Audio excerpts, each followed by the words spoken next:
The city hummed far below, a living beast of steel and glass. But for Sterling, it was simply his kingdom.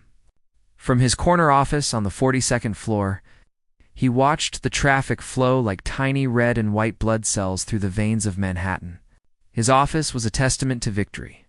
A vast mahogany desk, polished to a dark mirror, sat squarely in the center of the room, its surface clear, except for a single, silver-framed photo of his family on a perfect vacation, and a very expensive, very heavy fountain pen.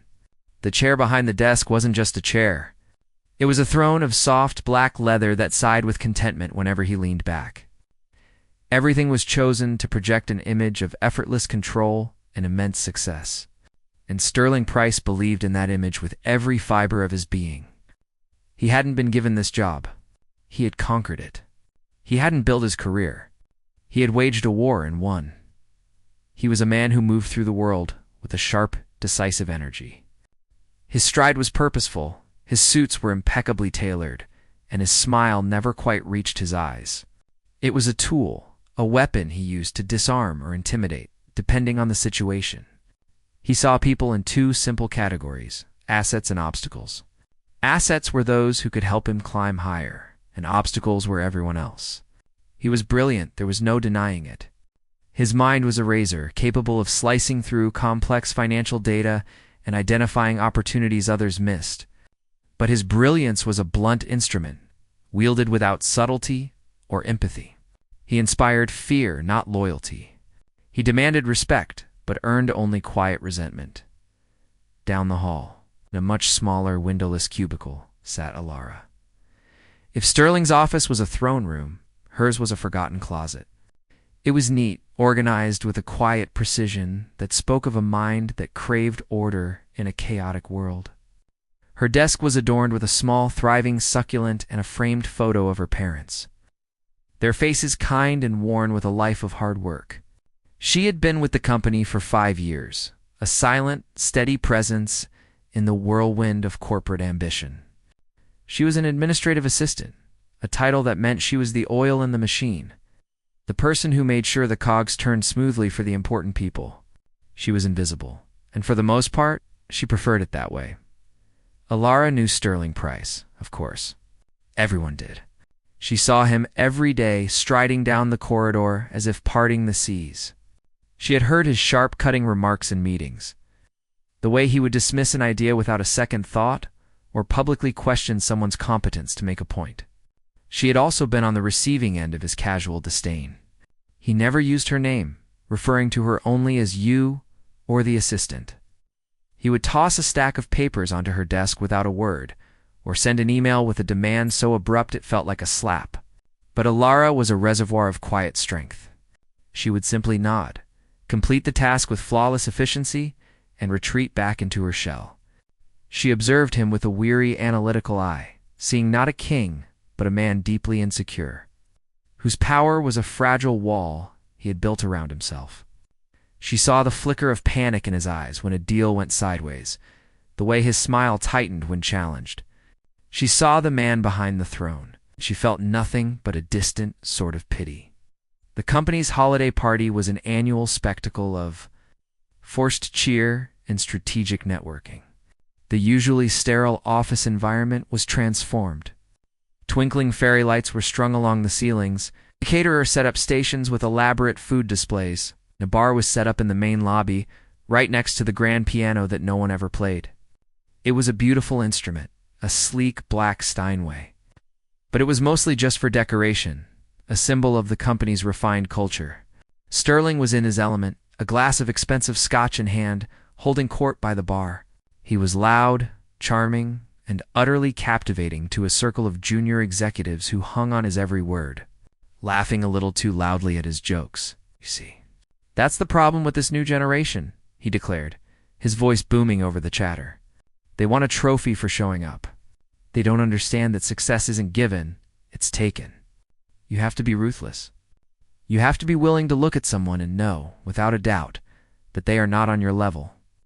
His eyes scanned the room, a predator, looking for an example to illustrate his point. They passed over colleagues, rivals, and sycophants before landing with a sudden, piercing focus. On Larch, she was standing by the food table, quietly rearranging a tray of cheese and crackers that had been slightly disturbed. She wore a simple blue dress, a stark contrast to the designer labels surrounding her. She wasn't trying to network or impress anyone. She was just making sure things were in order. To Sterling, this simple act of quiet competence was the perfect illustration of his point. It was pathetic. A slow, cruel smile spread across his face. He gestured toward her with his glass, the amber liquid sloshing dangerously close to the rim. "Take her, for instance," he said, his voice dripping with condescension. The group around him turned to look. "Alara? What's she been here? 5 years? And she's still just there. No ambition, no fire. You could look at her for 100 years and never see a hidden depth. I guarantee you, a woman like that has no hidden talents, no secret passions. She goes home, watches television, and comes back in to do the same mundane tasks day after day." He took a triumphant sip of his scotch, savoring the murmurs of agreement from his audience. One of the younger men, a fellow named Kevin, who was usually desperate for Sterling's approval, felt a surge of liquid courage from the 3 cocktails he'd consumed. He saw a chance to align himself with his boss's humor, but also, perhaps, to poke the bear just a little. "That's a bold statement, Sterling," Kevin said with a nervous laugh. "You sound awfully sure of yourself." Sterling's eyes narrowed, but he was enjoying the attention too much to be offended. "Sure, I'm not sure, Kevin. I'm certain. It's my job to read people, to see what they're made of. And she," he said, gesturing again, "is made of plain, uninteresting cardboard." "I don't know," Kevin pressed, his confidence growing. "Everyone has a story. Everyone has a secret. You can't just look at someone and know them. Oh, can't I?" Sterling's voice grew louder, drawing the attention of people nearby. "I'll tell you what. I'll bet you. Right here, right now. I bet you that woman couldn't play a single classical piece on that piano." He pointed a thumb at the silent black instrument in the corner of the lobby. "She probably can't even play chopsticks." The challenge hung in the air, a mix of party bravado and genuine malice. The group around Sterling chuckled, but the mood had shifted. It was no longer just a cynical observation. It was a public humiliation. Kevin, realizing he might have gone too far, but unable to back down now, shrugged. "It's an impossible bet to prove or disprove Sterling. She'll never agree to it." This was the moment Sterling's ego took over completely. He wasn't just talking to Kevin anymore. He was performing for the entire room. He puffed out his chest, his voice rising to a theatrical level. "You think so? You think I'm afraid? Money is for children. Let's make this interesting." He looked around, his eyes searching for someone of importance to validate his grandstand. He found him in Mr. Abernathy, the company's CEO, a man in his 60s with a calm, measured demeanor who was observing the scene from a distance with an unreadable expression. "Mr. Abernathy." Sterling boomed, beckoning him over. The CEO, with a slight sigh, walked towards the commotion. "Sir, we're having a little debate here. I've made a statement about human potential, and these young fellows seem to doubt me." Sterling laid out his bet, framing it as a grand philosophical experiment. "I say I can look at someone and know their limitations. I bet my job that Alara cannot sit down at that piano and play a single recognizable classical piece. If she can't, she gets a generous severance package. If she can, I resign." A stunned silence fell over the lobby. The music seemed to fade. The chatter died down. Everyone stared at Sterling, then at the CEO, then at Alara, who had frozen by the cheese tray. Mr. Face a mask of shock. Mr. Abernathy looked at Sterling for a long, hard moment. He was tired of Sterling's toxic arrogance, the way he poisoned the company culture. He saw an opportunity, not just for drama, but for a lesson. Perhaps this was the only way someone like Sterling would ever learn.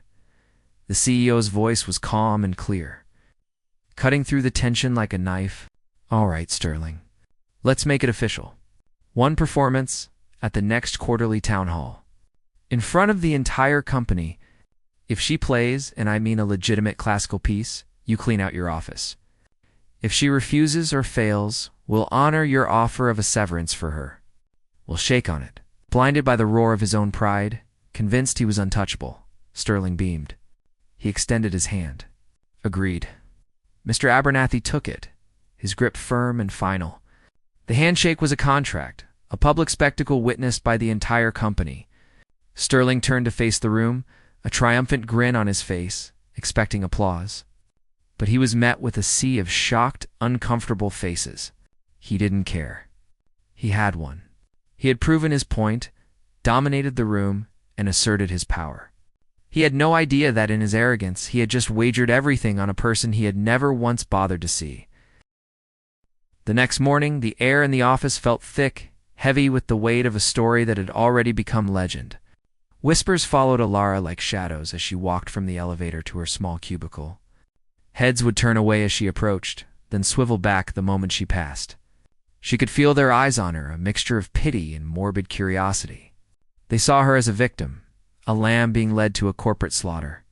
And their silent judgment was almost as suffocating as Sterling's public challenge had been. She kept her head down, her focus narrowed to the 10 feet of floor in front of her, her movements tight and controlled. She felt like an exhibit in a museum, the girl who was about to be fired. Sterling, on the other hand, was moving through the office like a peacock in full display. There was an extra spring in his step, a wider, more predatory smirk on his face. He stopped by the coffee machine, holding court with a group of managers who laughed a little too eagerly at his every word. He wasn't just their boss. He was the master of the universe, a man so confident in his power that he could wager his livelihood on a whim and know, with absolute certainty, that he would win. He caught Alara's eye for a brief moment as she walked past, and he gave her a small, dismissive wink. It was a gesture of pure, unadulterated condescension, a final twist of the knife before the performance. It said, "I see you. I see your fear, and I enjoy it." For the first few hours, Alara just sat at her desk, staring at her computer screen. The words and numbers blurred into a meaningless soup. Her mind was a chaotic storm of emotions. There was a hot, burning anger at Sterling's cruelty, at his casual destruction of her dignity. There was a cold, gripping fear of the upcoming humiliation of having to walk onto that stage and fail in front of everyone. And beneath it all, there was a profound, aching sadness. The piano had once been her whole world, her private language, her most sacred space. Sterling had taken that beautiful personal thing and turned it into a cheap spectacle, a tool for his own ego. He had tarnished a memory she had kept safe for years. She thought about just quitting. She could walk into HR, take the generous severance package, and disappear.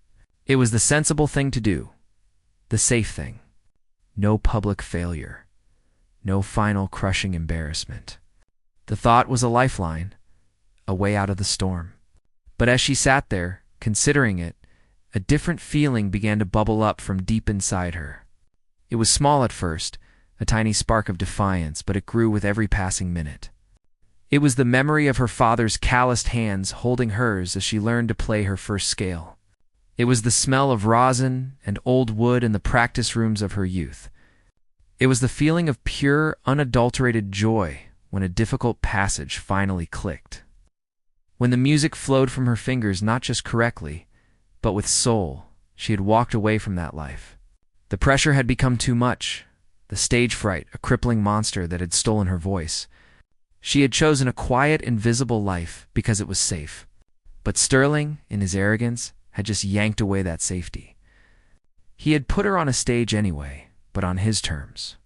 The spark of defiance grew into a quiet, steady fire. She realized she was not just playing for a job anymore. If she was going to be forced onto that stage, she would not be his victim. She would not be the punchline to his cruel joke. She would play for herself. She would play for the little girl who loved music more than anything in the world. She would play for the woman she had become, the woman who had been underestimated and overlooked for years. That evening, long after the last of her colleagues had gone home, Alara walked into the empty lobby. The city lights twinkled through the massive windows, casting long, dancing shadows across the polished floor. The grand piano sat in the center of it all, silent and majestic. It looked different now. Not like a piece of furniture, but like a sleeping beast, waiting to be awakened. She took a deep breath, the air cool and still, and sat down on the worn leather bench. Her fingers trembled as she lifted them over the keys. It had been so long, a decade at least. She felt like a stranger in her own home. She pressed down a key, then another. A simple, some major scale. The notes were hesitant, out of tune with her memory. Her fingers felt stiff, clumsy. A wave of panic washed over her. Asterisk, what if I've forgotten? What if the talent is gone? She pushed the thought away, closing her eyes. She didn't try to play a song. She just let her fingers remember. She thought of her father humming a tune in their small kitchen. She thought of the sunlight streaming through the window of her childhood bedroom, landing on the keys of her second-hand upright. Slowly, tentatively, her fingers began to move more freely. The muscle memory, buried under years of neglect and fear, began to stir. A simple melody emerged, a lullaby her mother used to sing. It was simple, but it was pure. The notes hung in the silent air, clear and true.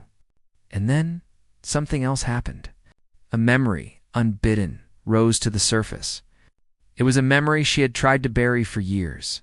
She was 16, dressed in a stiff black dress, sitting backstage at a prestigious competition.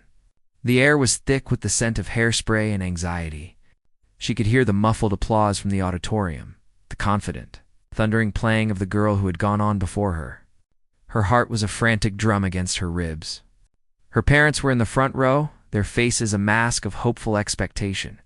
This was her chance, her big break. A scholarship to the best conservatory in the country was on the line. She had practiced the piece for months, a fiendishly difficult Rachmaninoff concerto. She knew every note, every nuance. But as her name was called and she walked out onto the stage, the lights blinded her. The sea of faces in the audience was a blur of judgment. She sat at the piano, her hands shaking so badly she could barely place them on the keys. She took a breath, but it caught in her throat. She tried to play the first chord, but her fingers felt like lead. The notes that came out were a jangled, discordant mess. A ripple of murmurs went through the audience. She tried again, but the panic was a tidal wave drowning her. She couldn't remember the next note. She couldn't remember anything. She just sat there, frozen in a silent, screaming agony, until a kind stagehand finally came out and led her away. The shame was a physical weight, a crushing burden that had stayed with her ever since. Ilara opened her eyes, single tear tracing a path down her cheek. She was back in the empty lobby, the city lights her only audience. The memory was still painful, a raw, open wound. But tonight, something was different. She wasn't that terrified 16-year-old girl anymore. She was a woman who had been pushed too far. The anger she felt at Sterling, at the memory of that long-ago failure, at the fear that had ruled her life, began to fuel her. Her fingers stopped trembling. They found a new strength, a new purpose. She began to play in earnest.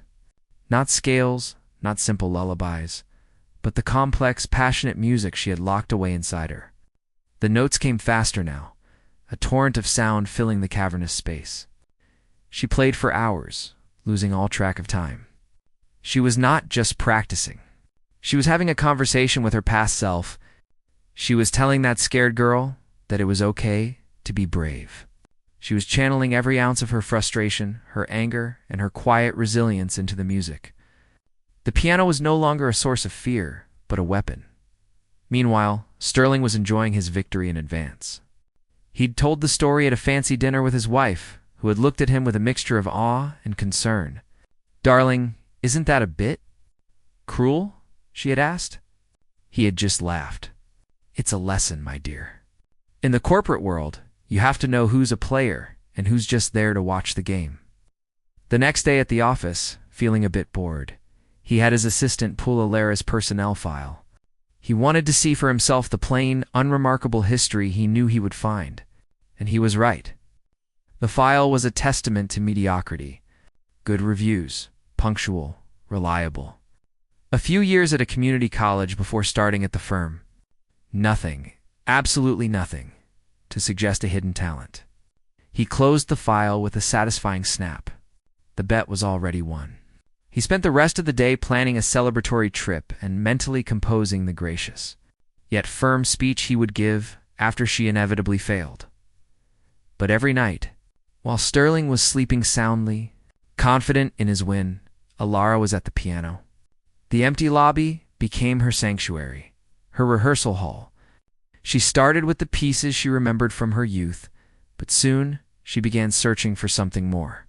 She needed a piece of music that was more than just technically difficult. She needed a piece that told her story.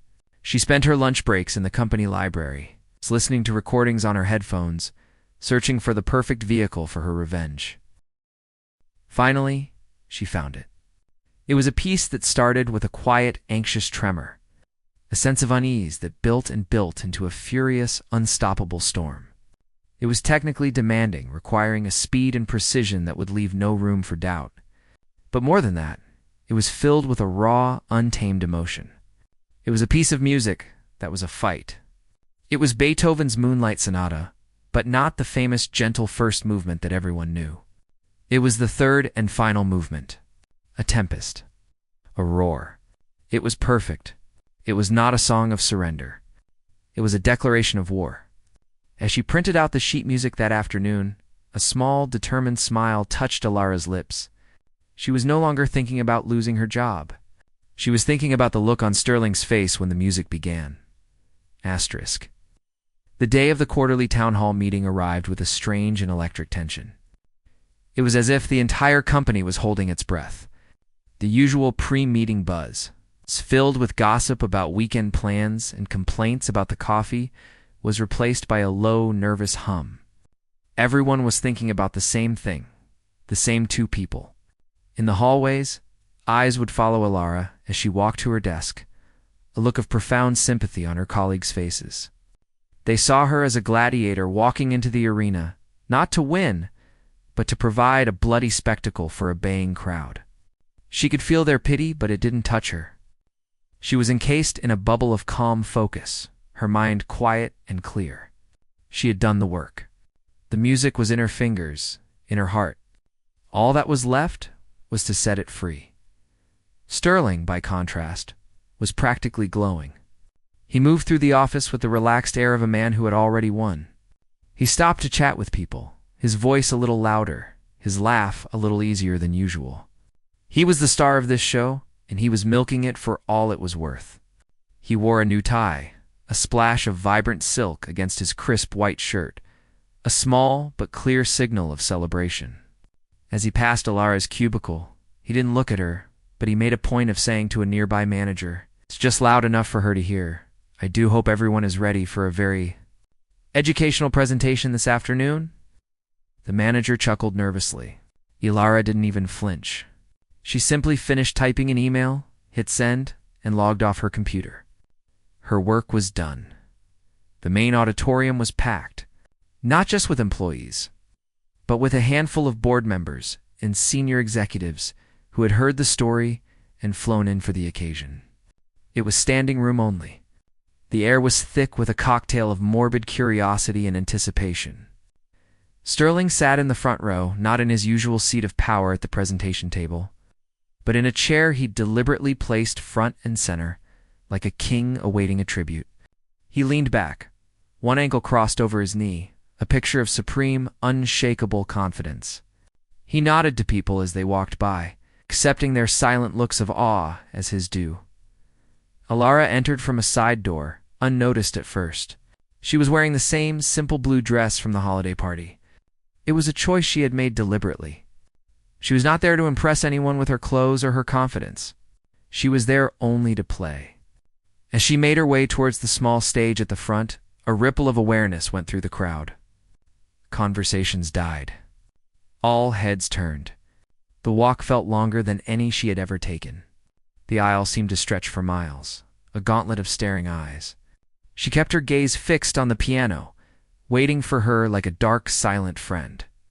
She could feel Sterling's eyes on her, burning with smug amusement, but she refused to look at him. He didn't exist. The only thing that existed was the music. She climbed the 3 steps onto the stage and walked to the center. The grand piano looked even bigger under the bright stage lights. She sat down on the bench, its smooth, cool leather a familiar comfort. She adjusted the microphone, a faint hum of feedback echoing in the silent room. For a moment, she just sat there, her hands resting in her lap. The silence was absolute. It was a heavy, suffocating thing, filled with the unspoken thoughts of hundreds of people. She could feel their judgment, their pity, their expectation of failure. A few snickers could be heard from the back, where some of Sterling's loyalists were gathered. Then, she took a deep breath, placed her fingers on the keys, and began. The first notes were not a melody, but a quiet, anxious tremor. A series of fast, light notes that cascaded down the keyboard like a sudden cold shiver. It was the sound of unease, of a heart beating just a little too fast. The snickers in the audience died instantly. This was not what they had expected. It wasn't simple or clumsy. It was complex. And it was filled with a nervous energy that everyone in that high-pressure corporate environment could feel in their bones. Sterling leaned forward in his seat, his smirk faltering for the first time. This wasn't chopsticks. A quiet tremor began to build. A dark, haunting melody emerged, weaving through the fast notes like a thread of smoke. It was a voice of sorrow, of a struggle held just beneath the surface. The music was telling a story, and it was a story of pain. Elara's eyes were closed, her body swaying slightly with the rhythm. She was no longer in the auditorium. She was back in that practice room, a 16-year-old girl fighting a monster of her own making. Her fingers, which had felt stiff just weeks ago, were now possessed of a fluid, almost supernatural strength. They moved with a speed and precision that was breathtaking to watch. Then, the storm broke. Without warning, the quiet, sorrowful melody exploded into a furious, roaring torrent of sound.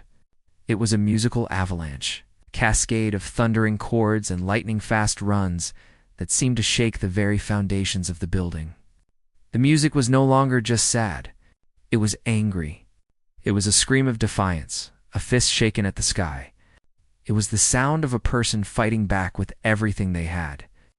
The audience was utterly transfixed. Jaws were slack. Eyes were wide.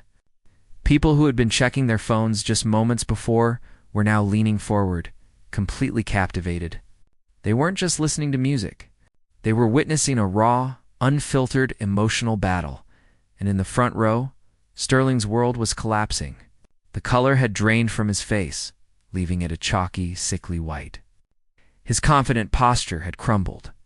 He was leaning forward, his elbows on his knees, his hands clasped together so tightly his knuckles were white. He wasn't watching Alara anymore. He was staring at the piano, at the blur of her hands, as if he were seeing a ghost. The arrogant smirk was gone, replaced by a mask of pure, unadulterated horror. He was a man who had built his entire life on the idea that he could read people, that he could judge their worth in a glance. And in that moment, he realized he had made the biggest miscalculation of his life. He hadn't just been wrong about Alara. He had been profoundly, catastrophically, stupidly wrong. The sound of her talent, of her passion, of her very soul, was the sound of his own undoing.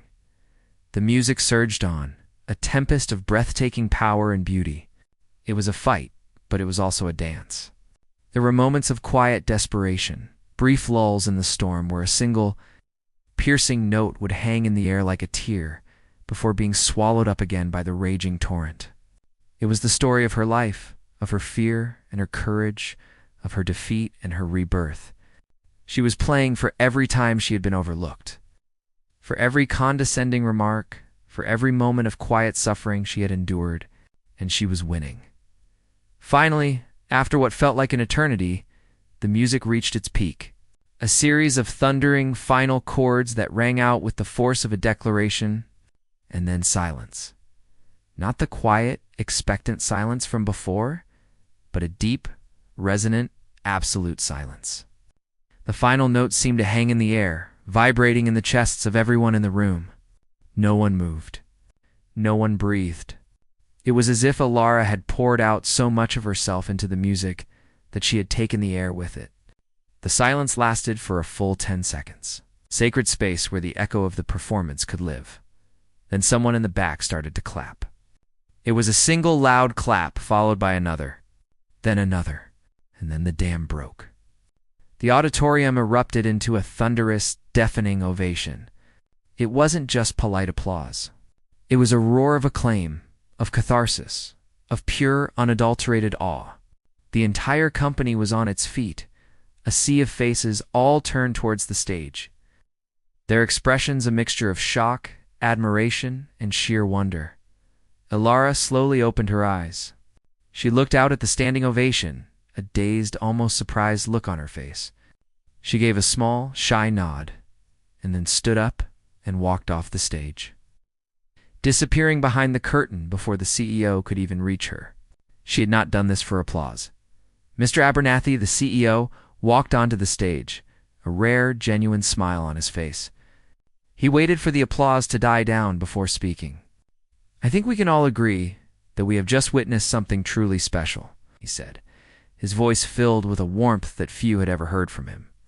"It serves as a powerful reminder that talent and passion can be found in the most unexpected of places. It also serves as a reminder of the importance of humility and respect." He then turned his gaze from the cheering crowd to the front row, to the slumped figure of Sterling.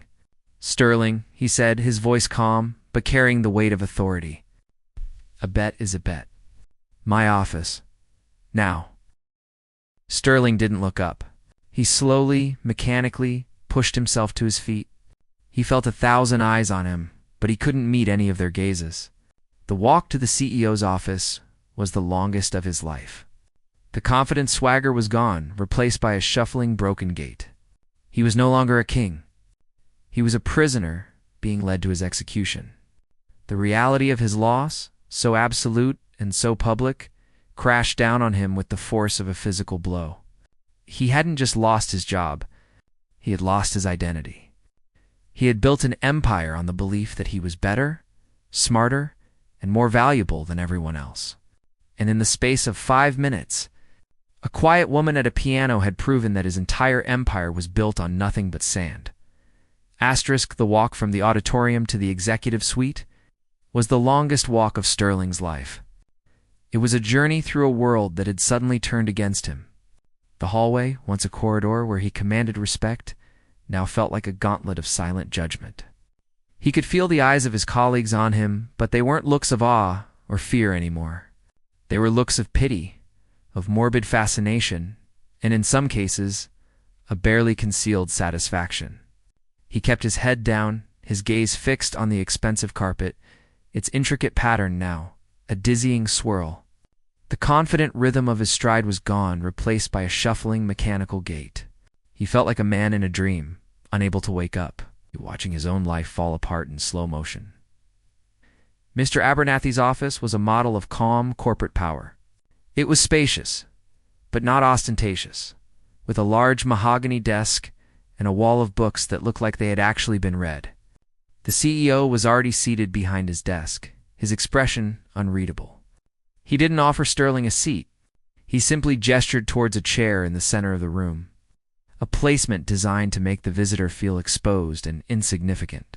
Sterling sat, the plush leather, feeling cold and unwelcoming. "I have always believed that a person's true character is revealed not in victory, but in defeat," Mr. Abernathy began, his voice quiet but firm, "and in how they treat those they perceive as being beneath them." He steepled his fingers, his gaze boring into Sterling. "What you did was not just arrogant, Sterling. It was cruel. It was a profound abuse of your power, and it demonstrated a complete lack of the integrity and humility required to lead in this company." Sterling opened his mouth to speak, to offer some defense, some excuse, but the words wouldn't come. What could he say? The CEO was right. The full weight of his own stupidity, his own monumental arrogance, came crashing down on him. He had not just made a bad bet. He had revealed the ugly, rotten core of his character to everyone. "The company has a zero-tolerance policy for creating a hostile work environment," Mr. Abernathy continued, his tone leaving no room for argument. "Your actions, and the public nature of them, have made your position here untenable. We will be accepting your resignation, effective immediately. We will not, of course, be contesting the terms of our agreement." He slid a piece of paper and a pen across the desk. It was a formal resignation letter. Sterling's hand shook as he picked up the pen. He signed his name, the signature that had once been on multi-million-dollar deals, now a scrawl of shame. As he stood up to leave, Mr. Abernathy added one final, quiet blow. Security will escort you to your desk to collect your personal belongings. The walk of shame was even worse than the first one. A uniformed security guard stood by his desk, a silent, impassive witness to his downfall. His colleagues tried to look busy, staring at their computer screens or picking up the phone, but the tension was palpable. With trembling hands, Sterling emptied his desk into a cardboard box the guard had provided. The silver-framed photo of his perfect family, the expensive fountain pen, a few awards, a stack of personal files. The sum total of his professional life, reduced to a collection of trinkets that could fit in a single box. He didn't make eye contact with anyone. He couldn't. He just clutched the box to his chest and walked out of the building for the last time. The glass doors sliding shut behind him with a final, damning hiss. The story of the executive who bet his job on an administrative assistant's lack of talent and loss became legendary. It wasn't just gossip within the company. It spread through the tight-knit world of finance like a digital virus. It was a cautionary tale told in hushed tones in bars and on exclusive online forums. The man who had once been a headhunter's dream, a top-tier talent, was now radioactive. He quickly discovered that his reputation, once his greatest asset, was now a toxic liability. The first few weeks he was still operating on the fumes of his former confidence. He updated his resume, polishing his list of accomplishments. He called in favors with contacts at other firms. But the responses were cold, dismissive. The people who had once clamored to get him on the phone now had assistants who told him they were in a meeting or unavailable. He sent out dozens of resumes, and the silence that greeted him was deafening. He was seen not as a brilliant risk-taker who had made a mistake, but as an arrogant fool who had been publicly and spectacularly humiliated. No one wanted to touch that. The financial pressure began to mount with terrifying speed. Without his six-figure salary, the carefully constructed life he had built for his family began to crumble. The mortgage on their sprawling suburban home, a symbol of his success, was an unbearable weight. The tuition for his children's private school, another status symbol, suddenly seemed like an absurd luxury. The conversations with his wife Eleanor, who had always been a quiet, supportive presence in his life, became tense and fraught with unspoken fear. At first she tried to be supportive. "We'll get through this, Sterling," she would say, her voice tight with forced optimism. "You're a smart man. You'll find something." But as the weeks turned into months and the job offers failed to materialize, her optimism curdled into a quiet, weary resentment. The arguments started over small things, the price of groceries, an unpaid bill, but they were never really about the money. They were about the loss of the life they had known, about the crushing weight of his failure. Sterling changed. The confidence that had defined him curdled into a corrosive anger. He was no longer the king of his castle. He was a caged animal, pacing the rooms of a house that felt too big and too empty. He lashed out at Eleanor and the children, his words sharp and cruel. He blamed the economy. He blamed his backstabbing colleagues. He blamed Mr. Abernathy for not being more loyal. Blamed everyone but himself. He spent his days scrolling through job listings online, his frustration growing with each rejection. He spent his nights drinking, the expensive scotch, now a cheap comfort. His anger simmering until he fell into a restless, alcohol-fueled sleep. His children, a teenage boy and a younger girl, began to withdraw. They saw their father not as a powerful provider anymore, but as a broken, bitter man. The family dinners, once a cheerful affair, became silent, tense affairs. Sterling would stare at his plate, his jaw clenched. While Eleanor tried to fill the silence with awkward questions about their day, the kids would give one-word answers, eager to escape the oppressive atmosphere. The laughter had gone out of their home, replaced by a heavy, suffocating silence. The breaking point came one evening when Eleanor found him sitting in the dark in his study, an empty bottle on the desk beside him. She had just returned from a meeting with a real estate agent. The house was on the market. They had to downsize to cut their losses. "We have an offer," she said, her voice flat, devoid of emotion. "It's a good one. We can pay off the mortgage and still have a little left over." Sterling didn't look up. "So that's it? We just give up? We just sell everything I worked for?" Eleanor let out a short, bitter laugh. "You didn't work for it, Sterling. You gambled for it. And you lost. You lost our home. You lost your reputation, and you're losing your family." She paused, her voice trembling slightly. "I can't do this anymore. I can't live with this. This anger. This person you've become. When the house sells, I'm taking the kids, and I'm going to my mother's." He finally looked at her, his eyes red-rimmed and hollow. He saw the finality in her expression, the deep well of pain and disappointment that he had put there. He wanted to say something, to apologize, to beg her to stay, but the words were stuck in his throat. He had spent so long being right, being in charge, that he didn't know how to be anything else. He just watched as she walked out of the room. The soft click of the door sounding like the end of his world. A few months later, the house was sold. The family was gone. Sterling was living alone in a small, sterile rental apartment. The furniture looking lost and out of place in the unfamiliar space. He had found a job, finally, as a mid-level manager at a small regional bank. It was a far cry from the power and prestige he once knew. His new boss was a man 10 years his junior, a cheerful, competent man who treated him with a polite but distant indifference. He was no one. He was nothing. He had lost his job, his wealth, his status, his home, and his family. He was alone in a small, empty apartment, the silence a constant, screaming reminder of his fall from grace. A year passed. The city, which had once been Sterling's kingdom, had become a cold, indifferent stranger. He lived in a small, sterile apartment on the outskirts of the city. A place with thin walls and the constant, low hum of a refrigerator that was the loudest sound in his life. The furniture was cheap and impersonal, the kind that comes in a flat-pack box. There were no photos on the walls, no personal touches to suggest a life lived, only a life endured. His days followed a rigid, soul-crushing routine.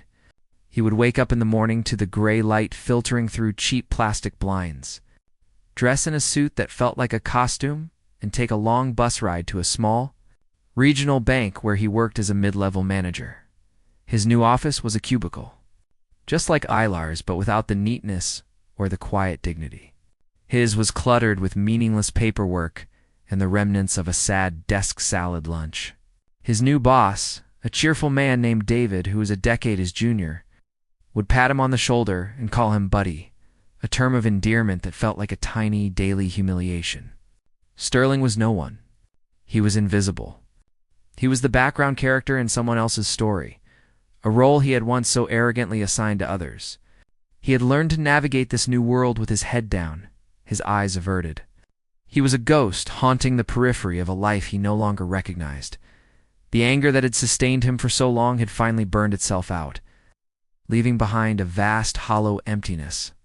It was a cold, heavy thing that settled in his chest. He no longer blamed the economy or his former colleagues.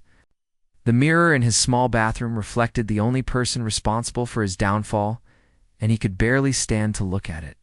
His conversations with his children were now stilted, awkward phone calls that he would end up making them cry. His wife, Eleanor, was gone. The divorce papers had arrived a month ago, a clean, final document that severed the last tie to the man he used to be. He was alone, truly and completely alone, with nothing but his memories and the suffocating weight of his shame. One evening, after another long day of meaningless tasks and forced pleasantries, Sterling sat on his worn-out couch and did what he did most nights. He scrolled aimlessly through his phone. He would flip through social media, looking at the curated, perfect lives of people he used to know, a form of self-torture he had become addicted to. He saw photos of old colleagues on lavish vacations, announcements of promotions at his old firm, pictures of smiling families. Each one was a tiny twist of the knife. Then, an advertisement popped up on his screen. It was for a concert at Carnegie Hall. The featured soloist was Alara.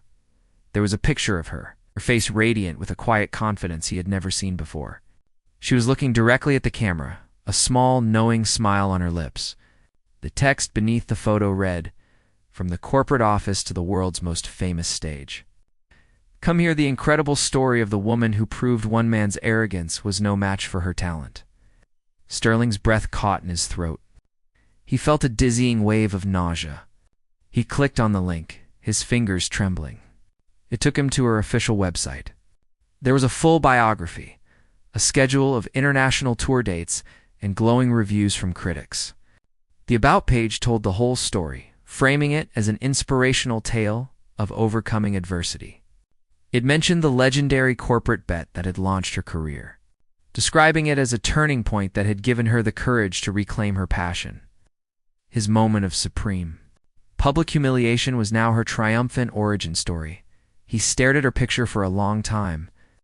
He saw the life she had now, a life of passion and purpose, a life that had been born from the ashes of his own. He thought of his empty apartment, his meaningless job, his estranged family.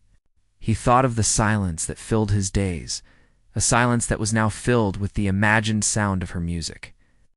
A morbid curiosity, a need for a final, brutal dose of reality, took hold. He had to see it for himself.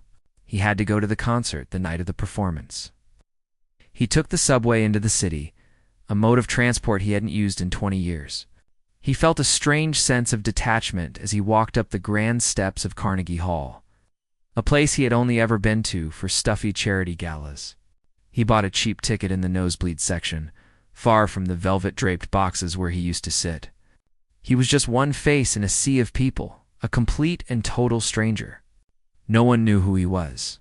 No one cared. He was invisible. He found his seat and waited. The hall buzzed with an excited, sophisticated energy. People read their programs, chatted quietly, and eagerly awaited the arrival of the star of the show. Sterling felt a profound sense of otherness, as if he were a spy who had infiltrated a world where he no longer belonged.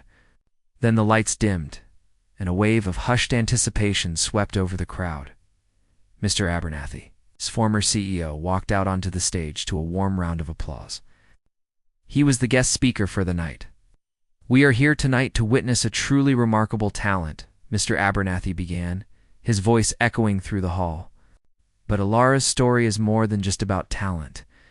It's a story about courage, about resilience, about the quiet power that resides in all of us, waiting for its moment to be heard. It's also a story about a very bad bet." A ripple of knowing laughter went through the audience. "Sometimes," he continued with a smile, "the greatest lessons in business and in life come from the most unexpected places.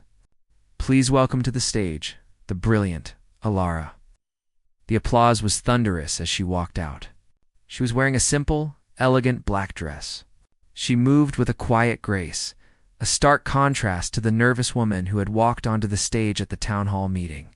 She sat at the piano, gave a small nod to the audience, placed her fingers on the keys, and she began to play. Sterling didn't recognize the piece. It was something new, something complex, and full of a soaring, defiant joy. It was a story of triumph, of a spirit that could not be broken. As he listened, the music seemed to bypass his ears and go straight to his heart. He wasn't just hearing notes. He was hearing his own arrogance reflected back at him. He saw her on stage, bathed in light, her face filled with a passion that was so pure and so powerful it was almost painful to witness. He saw the thousands of people in the audience, their faces upturned, captivated by her story, by her talent. And in that moment, he finally understood. He hadn't lost his job because she could play the piano. That was just the mechanism, the simple fact of the matter. He had lost everything because of the ugliness inside him. He had lost everything because he was a man who looked at a quiet, unassuming woman and saw not a person, but an object, a prop in his own grand performance. He had lost everything because his success had made him cruel, his confidence had made him arrogant, and his power had made him blind. He had bet his entire world on the idea that he was better than everyone else, and he had been catastrophically, beautifully, and publicly proven wrong. The music swelled to a breathtaking crescendo. A final, triumphant declaration of victory. The final note hung in the air, perfect and pure, before being swallowed by a roar of applause that shook the very foundations of the hall. The entire audience rose to their feet in a standing ovation that seemed to last for an eternity. Alara stood up and bowed, a genuine radiant smile on her face. She was not just a success, she was a phenomenon. Sterling didn't clap. He just sat there, his hands limp in his lap, tears streaming silently down his face. They were not tears of self-pity, but of a profound and devastating clarity. He watched as she took her final bow and disappeared backstage, the applause still ringing in his ears. He slowly got up and shuffled out of the auditorium with the rest of the crowd, a solitary figure in a sea of celebrating strangers. He walked out of the theater and into the cool night air. The city lights, which had once looked like his kingdom, now just looked like a collection of bright, indifferent stars in a vast, uncaring universe. He passed a shop window with a dark reflection and stopped, looking at the face of the man staring back at him. It was a pale, hollowed-out face with tired, sad eyes. He didn't recognize him. He wasn't the king in the corner office. He wasn't the arrogant master of the universe. He was just a man who had lost everything. He finally understood the true nature of the bet he had made all those months ago. It was never about her. It was always about him. And in the end, his own hubris was the only thing he had ever truly wagered.